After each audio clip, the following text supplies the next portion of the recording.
Alô galera, tudo bem? Eu sou o professor Roberto Lúcio de Geografia e hoje nós vamos dar uma revisada nos principais temas do Enem. Primeira coisa que a gente tem que saber, geografia é uma matéria extremamente importante. Por quê?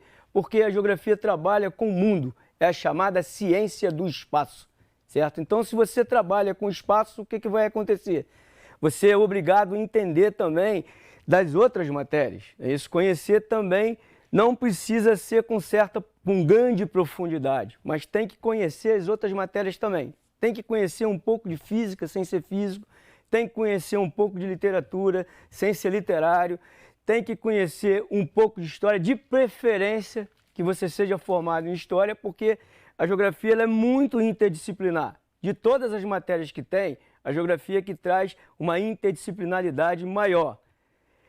Então, alguns temas são sempre recorrentes em geografia. Por exemplo, 40% das questões de geografia no Enem, elas estão ligadas a dois temas, os temas de população e urbanização. Se vocês pegarem as provas, por exemplo, de geografia, vocês vão observar que os temas de população e urbanização são marcantes. Uma outra questão que chama muito atenção, que vem voltando à tona, já tem bastante tempo, são as questões de ordem ambiental. As questões de ordem ambiental estão sempre em alta. Há um tempo atrás não vinha acontecendo isso, mas com os problemas climatológicos que você tem no mundo, então questões ambientais vão sempre aparecer. Então você tem que ficar ligado em aquecimento global, efeito estufa, inversão térmica, chuva ácida, poluição de rios, poluição de oceanos, estresse hídrico, que é uma coisa que vai assolar todo o século XXI, essa questão da briga pela água, que vai entrar também o palco da geopolítica e as questões de ordem histórica também. Então, são questões que vão aparecer para vocês. Dentro do contexto da geografia do Brasil, vocês não vão poder esquecer, por exemplo, de biomas, certo? A gente não pode esquecer dos biomas. Por quê, professor? Porque os biomas estão em alta, certo? Ou seja, você está tendo muitos eventos de atualidade envolvendo biomas. Por exemplo, o bioma amazônico. O bioma amazônico é um bioma de extrema importância. Por quê? Está se falando todo dia se fala na televisão da questão aqui e nas redes sociais da questão da Amazônia. Um fato interessante da Amazônia é você observar que existem 3 Amazônias. Uma delas é a Amazônia normal, que é o espaço geográfico dominado pela floresta amazônica que está restrito à região norte. Existe o que o pessoal às vezes confunde, que é a Amazônia Legal. O que é a Amazônia Legal? É o espaço dominado pela floresta amazônica que extrapola os limites fronteiriços da região norte. Por exemplo, Mato Grosso, você tem uma cidade chamada o quê? Alta Floresta. Aí você está lá no Mato Grosso, o cara fala assim, pô, Alta Floresta? Por que essa cidade se chama Alta Floresta? Exatamente porque lá já tem o domínio do bioma o quê? Do bioma amazônico. Um outro caso de extrema relevância é a chamada Amazônia Internacional. O que significa isso? 67,7% da Amazônia está no espaço geográfico brasileiro. O restante está em outros países aqui da América do Sul. Então, a Amazônia tem muitas coisas que vão aparecer aí. Uma delas é uma falácia que a galera coloca aí. A Amazônia é o pulmão do mundo? Não, a Amazônia não é o pulmão do mundo. O pulmão do mundo são os fitoplânctons, certo? Os fitoplânctons são as algas que estão no oceano que fazem um processo fotossintetizante. O que é o processo fotossintetizante? Vocês conhecem isso, da biologia e da biogeografia.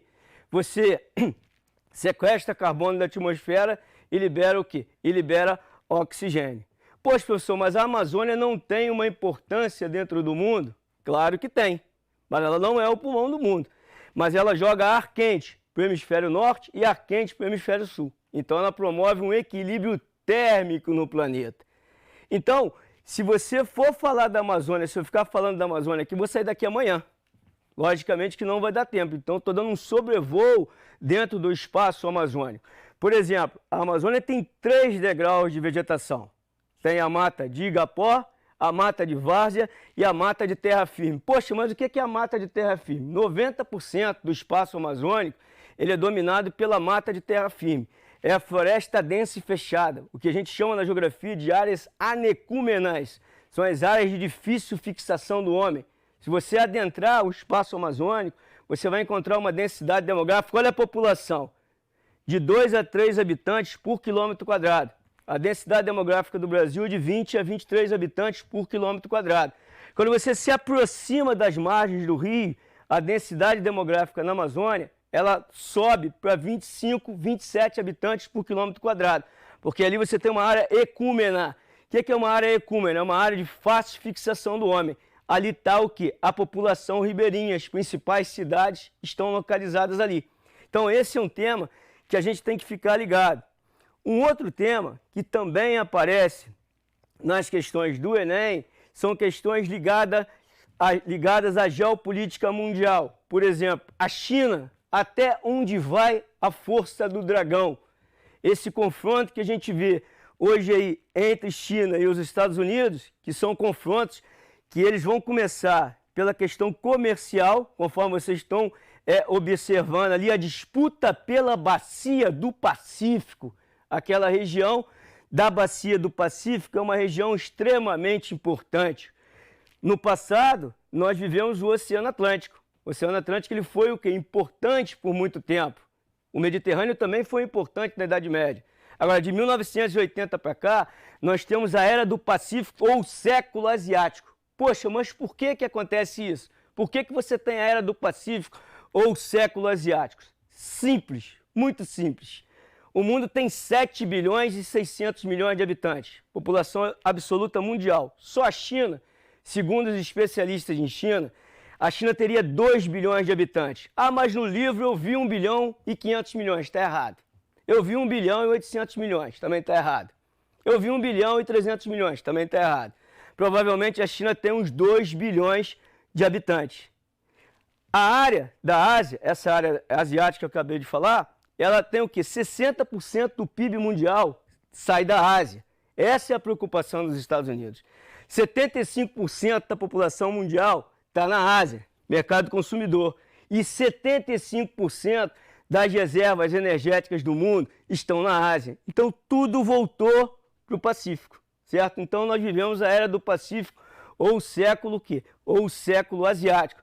Não pode se esquecer que a China vem crescendo de 9% a 12% ao ano, tem 27 anos. É um país, por exemplo, que resolveu desacelerar o crescimento, colocou o crescimento econômico em 8%, para poder resolver questões de ordem ambiental, certo? Ou seja, hoje no mundo nós temos que ter crescimento econômico com sustentabilidade. É o que o geógrafo Jared Diamond, e biogeógrafo também, que ele chama de curva do U invertido. Ó, essa é boa para a redação. A curva do U invertido. Então ele vai estudar as sociedades desde o seu início e ele vai ver quando as sociedades elas entram em colapso, são exatamente o período que elas vão, que elas deixam de tratar bem o meio ambiente. Então fala assim, ó, top de desenvolvimento econômico. O meio ambiente começa a ser maltratado, ela entra o quê? Ela entra em decadência. Então, por isso que a China chama a atenção do mundo. Exatamente por conta disso aí. Não só por isso, mas também por conta de investimento em educação. A China hoje tem 20 milhões de chineses em escolas técnicas. Forma por ano mais de 500 mil engenheiros. Então é um tema que vocês têm que ficar ligado. A China também vai estar aparecendo nas provas aí. Não vai ter jeito. Um outro tema bastante recorrente é o Oriente Médio. O Oriente Médio nós tratamos na história e na geopolítica como o estômago geopolítico do mundo. Existem duas regiões no mundo que você pode sair dali confrontos. Uma é o Oriente Médio e o outro é a Península Balcânica. Ah, mas por que o Oriente Médio não sai da pauta? Porque o Oriente Médio ele tem vários fatores que vão levar ao quê? Que vão levar a confronto. Ponto 1, posição geoestratégica. Ponto 2, a questão de terra fértil. Ponto 3, a disputa territorial. Ponto 4, petróleo. O Oriente Médio guarda 65% das reservas de petróleo do mundo. Então nós somos frutos da civilização do petróleo. Tudo que tem aqui é petróleo. Nós somos considerados o homem hidrocarboneto. E a questão de ordem religiosa. As três principais religiões monoteístas do mundo, elas surgiram naquela região do Oriente Médio, certo? Um outro ponto também a ser abordado é a questão dos Estados Unidos. Os Estados Unidos também e o espaço geográfico americano, o que se chama de tecnopolos. Tecnopolos são as cidades, né? Isso a gente vai entrar no contexto da urbanização.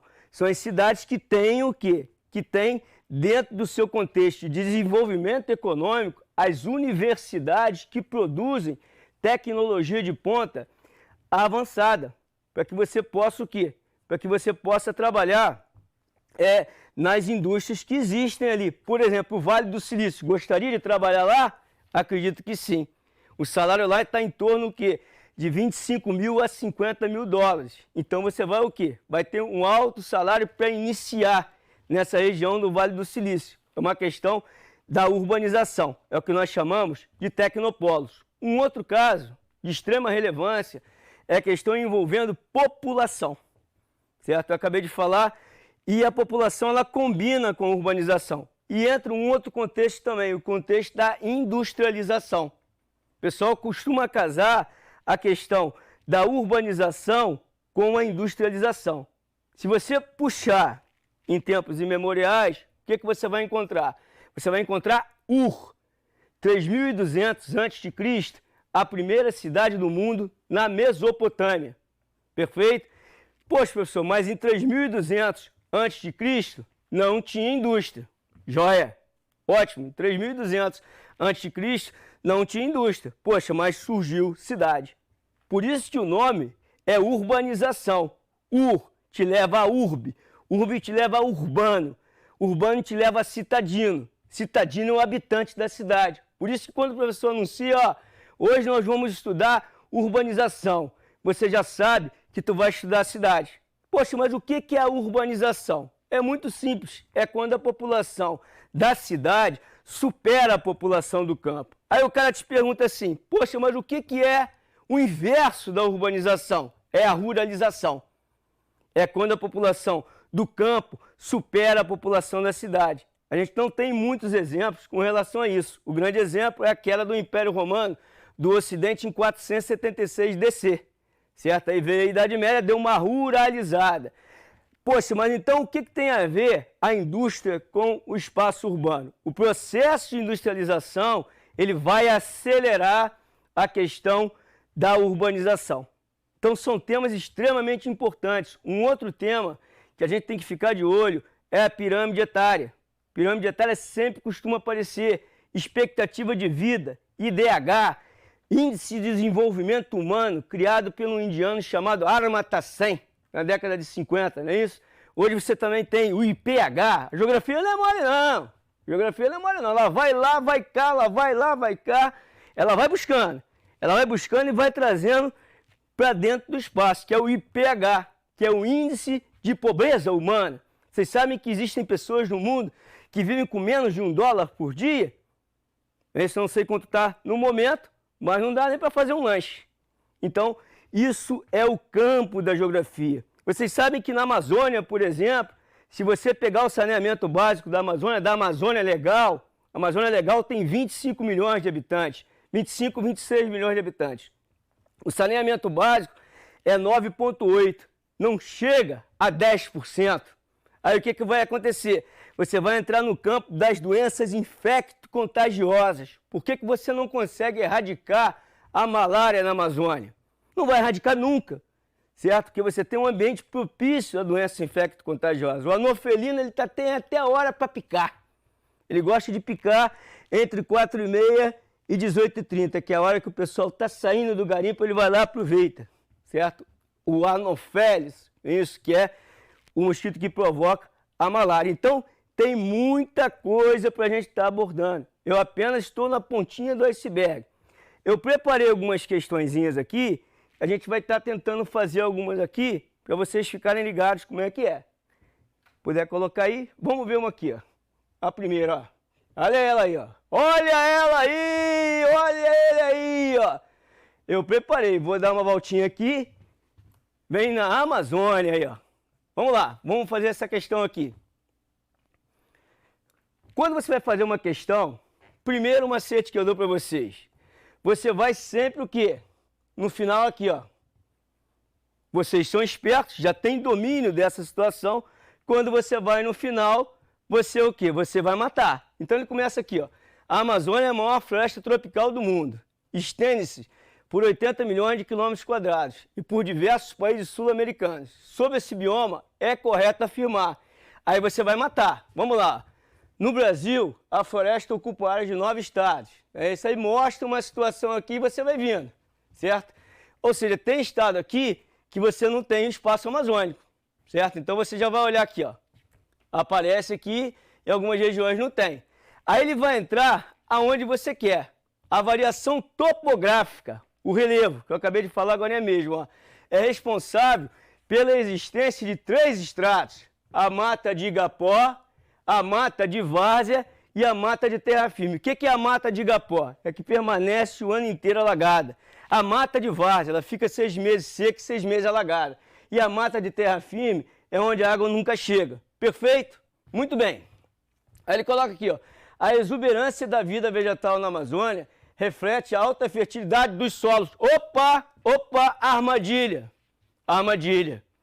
Pô, mas na Amazônia, 95% dos solos da Amazônia são inférteis. É o chamado canga laterita ou chapéu de couro. Não entendi, professor. Mas e aquela exuberância? Aquela floresta ileia, como chamava o geógrafo Alexander von Humboldt. É isso? Que a ileia é o inferno verde, certo? Inclusive vou falar para vocês como é que surgiu essa ideia de pulmão do mundo. Um jornalista alemão, em 1972, pesquisando na Amazônia, ele datilografou alguma coisa errada e passou para a imprensa. Por isso que o pessoal acha que a Amazônia é pulmão do mundo. Ele colocou alguma coisa lá, num erro de interpretação, e vai o quê? E vai levar essa ideia do pulmão do mundo que a gente já desmistificou. O solo da Amazônia é infértil, porque o que acontece? As raízes são superficiais. Então, queda de restos vegetais e animais, você forma um humus, é o adubo orgânico. Como o sistema radicular é superfície, 5 metros para as laterais, as raízes se alimentam desse adubo orgânico. Ao mesmo tempo, estudos de geoquímica, o que vai acontecer? Você tem uma decomposição química que leva para o solo embaixo minério de ferro, certo? Óxido de alumínio, e o solo fica duro. Conclusão, se você promove um desmatamento na floresta, você desertifica ela. Não vou nem entrar no mérito, mas ainda tem uma outra questão. As chuvas que ocorrem na Amazônia são provocadas pela própria floresta. 60% das chuvas que ocorrem na Amazônia são provocadas por um fenômeno chamado de evapotranspiração. Evapotranspiração porque a Amazônia tem as folhas grandes e largas, por isso que você fala latifoliada. Ah, mas qual é a luminosidade que chega ao solo da Amazônia? Física, não é isso? Pô, lá é muito quente, mas só que a copa das árvores fecha tudo. A luminosidade que chega lá é de 2 a 5%. Então as folhas vão transpirar. Ocorre a evapotranspiração. Por isso que na Amazônia você tem aquele ditado: depois da chuva eu vou na sua casa, ou antes da chuva eu vou na sua casa. Porque chove todo dia. Entre 4h30 e 18h30 vai chover, que é aquela chuva torrencial, que é a chuva de convecção. O ar quente e úmido sobe, evapora, condensa e precipita. É fruto da evapotranspiração. Palavra bonita, né?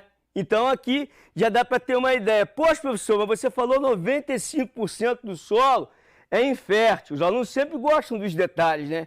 E 5%? 5% é fértil. É o que eles chamam lá, que os nativos chamam solo pele de onça. São aquelas pontinhas ali que você pode trabalhar com agricultura e com pecuária. De onde veio isso? Provavelmente de civilizações passadas que viveram na Amazônia. É a terra preta. Tem muita coisa para falar. É isso então? Muito bem. Aí ele coloca aqui, ó. Trata-se de uma floresta latifoliada, perene, permanente, hidrófila, água, isso. Abriga também enclaves de campo, cerrado e até mesmo caatinga. Pô, professor, lá tem? Lá tem. Lá tem. Eu acabei de falar. O que é um bioma? Um bioma é um conjunto de ecossistema. O que é um ecossistema? é a inter-relação entre todos os seres vivos e o meio ambiente, geograficamente falando. O que é um ecossistema biologicamente falando? É a inter-relação entre o meio biótico, que é o meio que tem vida, e o meio abiótico. Então, um pouquinho de prestar atenção nessa questão, você vai ver o gabarito dela. Vai dar aqui, ó, A2 e vai dar A4. Ela pode mostrar lá para mim. Olha lá. Então, quer dizer, é um conhecimentozinho que dá para vocês matarem. Tudo bem? Então, eu vou pedir para ela colocar uma outra aqui para a gente dar uma olhada. Olha só. Coloquei uma outra aqui, ó. Coisa boa. Coisa boa, mas o pessoal também faz uma situação aí. O que é o efeito estufa? É uma boa pergunta. Existe o efeito estufa natural. Se você não gosta muito de física, não dá para você ir para geografia. Você tem que ter pelo menos uma noçãozinha de física. Então, existe o efeito estufa natural. O que é o efeito estufa natural? É o que mantém a temperatura média da Terra. Quanto que é a temperatura média da Terra? É de 14,5 a 15 graus. O que mantém essa temperatura? O nosso planeta está mais para o planeta Terra ou mais para o planeta Água? Ele está mais para o planeta Água. Nós temos 67,7%, quase 70% de água. E a água tem um alto calor específico. É isso? Ela demora para aquecer, porém, quando aquece, demora para perder o calor. Então, ela retém o calor. E a atmosfera que segura o calor na Terra. Então, existe o chamado efeito estufa natural. E existe o aquecimento global. O que é o aquecimento global? Seria o efeito estufa exagerado por ações antrópicas. São ações do homem, por exemplo. Então, quando você começa a ver esses protocolos aí, ó, o que vai acontecer? Ele colocou aqui, ó, em 1987, após a Convenção de Viena, foi assinado o Protocolo de Montreal, um tratado internacional que entrou em vigor a partir de 1º de janeiro de 89. Atualmente, o único acordo ambiental multilateral, cuja adoção universal, 197 estados assumiram um compromisso ambiental. O Protocolo de Montreal estabelece mecanismos. Aí você tem que saber. Protocolo de Montreal. Mostra aí, quer ver? Está ligado à questão que eu falei. Mostra o gabarito aí, por favor. Olha só. Aí, ó. Aí o que acontece? Uma coisa é você olhar, por exemplo, isso aqui. Outra coisa é você olhar isso aqui. A camada de ozônio, certo? O pessoal faz confusão. O que é o ozônio? O ozônio, ele é o O3. Ele é o irmão do oxigênio. A vida na Terra, ela só consegue se estabelecer quando você tem o quê? Quando você começa a liberar uma grande quantidade de oxigênio para a atmosfera, chove, descargas elétricas vão quebrar essa molécula de oxigênio e vão formar a camada de ozônio, certo? A camada de ozônio, ela está numa camada da atmosfera chamada estratosfera. Poxa, professor, tem uns nomes aí, mas dá para aprender, tudo dá para aprender.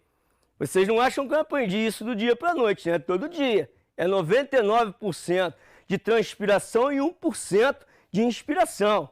Nada temas, com o Rob Lu não há problemas. Então, o que vai acontecer? Aqui, ó, ozônio. Poxa, mas eu queria saber o seguinte, por que o ozônio, ele só o quê?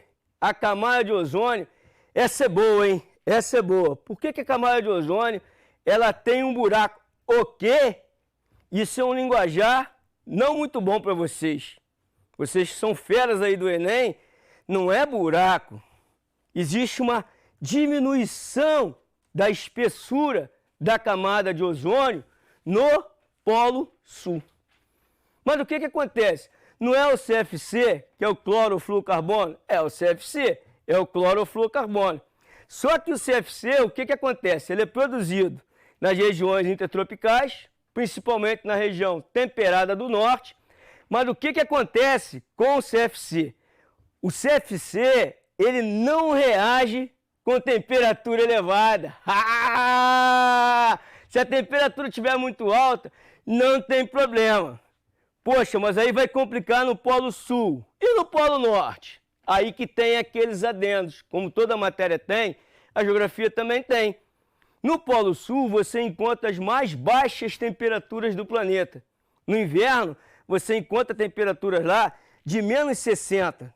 Então, quando o CFC passa por lá, existe um vento que é provocado pelo próprio giro da Terra, chamado vórtex, e ele prende o CFC lá.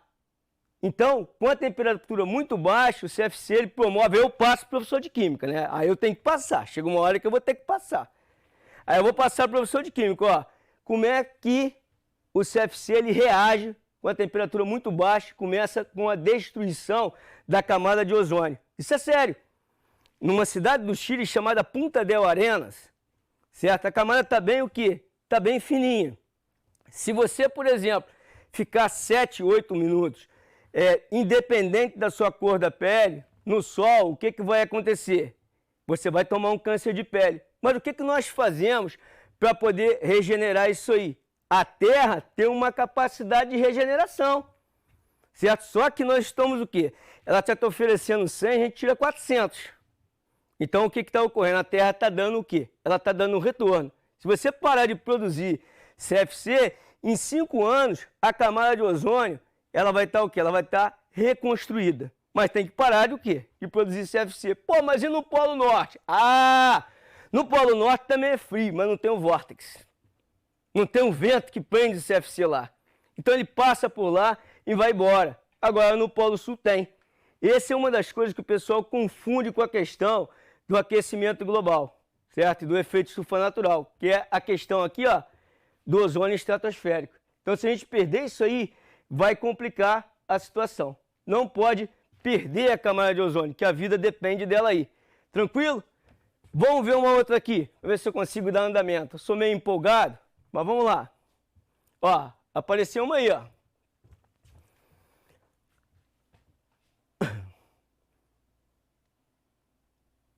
População.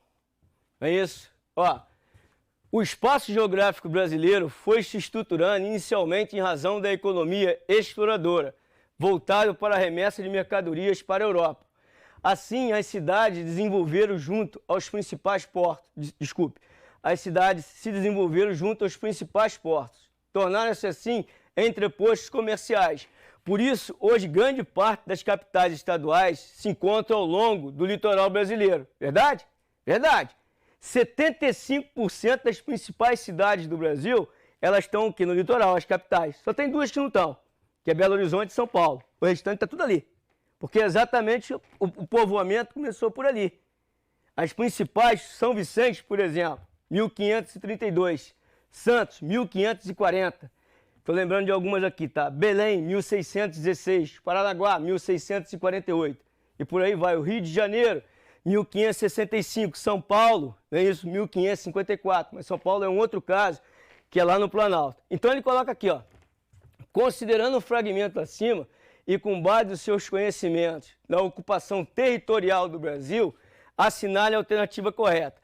Vamos lá. O povoamento irregular ocorreu no início da colonização, mas a partir das frentes de colonização apoiadas pelo Estado, desde a década de 60, foi igualmente povoado. Tá errado? É isso? Ó, o Brasil é um país pouco populoso, já que a densidade demográfica é baixa, apesar de ser bastante povoado. Vamos ver o que ela vai colocar aí. Ó. Coloca o gabarito aí. Vamos ver o que vai dar. Ah, vamos discutir isso aqui. Olha só. Apesar de haver um fluxo de migração para as bordas da Amazônia, o centro-sul do país, já vou lá, o centro-sul do país ainda apresenta maior densidade dos meios técnicos, científicos e das finanças do Brasil. O que é o centro-sul? Ah, mas eu quando eu estudei tinha o sul, tinha o sudeste, tinha o norte, tinha o nordeste, e tinha o sul. Agora você só tem 3. Você tem o norte, você tem o nordeste e tem o quê? E tem o complexo o quê? O complexo centro-sul. O que é o complexo centro-sul? É a região mais dinâmica do Brasil. É o grande coração geopolítico e geoeconômico do Brasil. Poxa, professor, mas por quê? Vou matar. São Paulo, a capital do capital. São Paulo é a capital do capital. Quer ver? São Paulo, em 1870, tinha 30 mil habitantes. O Rio de Janeiro, na mesma data, tinha 500 mil habitantes. Hoje, São Paulo, a cidade de São Paulo, estou pegando São Paulo como exemplo, tem 12 milhões de habitantes. A região metropolitana, conceito de urbanização, a região metropolitana de São Paulo tem 22 milhões de habitantes. O estado de São Paulo tem 42 milhões de habitantes. Só para você ter uma ideia. Então, quando você fala em Complexo Centro-Sul, você pega a antiga região Sul, a antiga região Sudeste e o Centro-Oeste e coloca tudo junto. Certo? Só um exemplinho de São Paulo. Aí o cara fala assim, poxa, professor, mas por que São Paulo chegou nessa situação? É uma boa pergunta. É uma boa pergunta. Como é que o Rio de Janeiro em 1870 tinha 500 mil, São Paulo em 1870 tinha 30 mil e hoje deu isso aí? A resposta está naquilo que nós gostamos de tomar pela manhã, um cafezinho. Não, mas o café era aqui, no Vale do Paraíba Paulista e Fluminense. Sim, aí você tem que fazer um recorte no tempo e no espaço. Quando você fala, por exemplo, o café no Vale do Paraíba Paulista e Vale do Paraíba Fluminense, por que eu estou falando isso? Quando você fala Vale do Paraíba, a gente às vezes não tem uma exata noção. Existe uma linha de corte. Ou seja, a partir de São José dos Campos, você tem o Vale do Paraíba Paulista. Aqui nós temos, tecnicamente falando, a fossa tectônica do Paraíba. Há milhões de anos subiram as montanhas e desceu, e o rio Paraíba ele vai serpentear por aqui. Ah, mas aonde você quer chegar? Eu quero chegar na decadência do Vale do Café. A decadência dessa região aqui, ela começou por vários fatores em 1870. Essa região aqui era diferente da região para onde o café vai, que é para o Oeste Paulista. Quando vai para o Oeste Paulista, você vai capitalizar o espaço geográfico.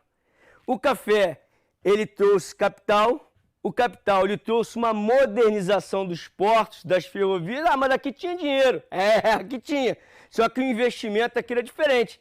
Se você pegar um cafeicultor, por exemplo, lá do Oeste Paulista, um cafeicultor do Vale do Paraíba Fluminense, do Vale do Paraíba Paulista e Fluminense, eles são opostos. Por exemplo, aqui o cara só investia no café. Lá ele diversificava as atividades econômicas. Então o que vai acontecer? Não só São Paulo, como outros componentes do Complexo Centro-Sul, que é a região que nós estamos aqui, ela vai o quê? Até entrar nessa questão aqui, ó, a maior densidade dos meios técnicos científicos. O que são os meios técnicos científicos? Os meios técnicos científicos, ele vai te remontar a Milton Santos, um dos maiores geógrafos do mundo, baiano, Milton Santos, né? Que vai chamar a terceira revolução industrial de revolução técnico-científica. É o homem que prega uma globalização mais justa. Poxa, mas o que é isso aqui? Exatamente o que eu falei agora mesmo aí. É onde você tem os chamados tecnopolos, certo? Onde você tem a terceira já caminhando para a quarta revolução industrial. Nós já vamos bater na porta da quarta revolução industrial. Há um tempo atrás, quando você via assim, ó, Kirk para Enterprise, você ficava bolado. Eu já sou velhinho, né? Hoje é o celular. Quando você fazia assim, o Dr. McCoy chegava e fazia assim, ó, o cara tá passando mal, o McCoy chegava, pum, a máquina pitava, ele dava assim no cara, o cara melhorava. Ou quando ele falava assim, preparar para teletransporte, aparecia no planeta. Hoje, não sou um especialista, mas a gente sabe que isso é possível, certo? Não com os seres humanos ainda, mas dizem que o final do século XXI poderá ocorrer. Vocês sabem quantos anos vai bater a expectativa de vida no final do século XXI? A expectativa de vida, ela pode chegar a 150 anos, mas não é você andando. Segundo a biogeografia, biotecnologia e outras ciências mais, pelo menos 90% do nosso organismo ele vai poder ser trocado sem que haja rejeição. Aí você pensa assim, pô, professor, mas vai dar um rolo danado. Vai dar um rolo danado. Já pensou o cara viver 150, 200 anos? O que que isso vai suscitar na sociedade? Você vai criar vários problemas aí. Então a geografia é isso tudo e muito mais. Vocês têm que ficar ligados nessas questões aí, porque geografia é uma questão cultural. Trabalha com espaço. Então ela vai pegar tudo. Abraço para vocês, espero que vocês tenham entendido tudo aí, certo? E aquelas dicas que eu dou para vocês. Estudar esses conteúdos aí vai ser de fundamental importância para vocês desenrolarem bem no Enem. Porque o Enem é interdisciplinar, certo? Ainda continua interdisciplinar. E a geografia é interdisciplinar, certo? Então ela pega todas as outras matérias, conforme eu disse no início. Para compreender o espaço, você tem que entender das outras, certo? Então a gente vai ficando por aí. Um abraço para vocês, uma boa prova. Se liguem nos temas que eu falei. Se vocês estudarem esses temas, aí eu dou uma dica de novo. Estudem muito urbanização, muita população e muita questão ambiental. De geopolítica, vocês estudem os Estados Unidos, o Oriente Médio e a China, que vocês vão conseguir desenrolar bem na prova. Beleza, galera? Um abraço para vocês aí.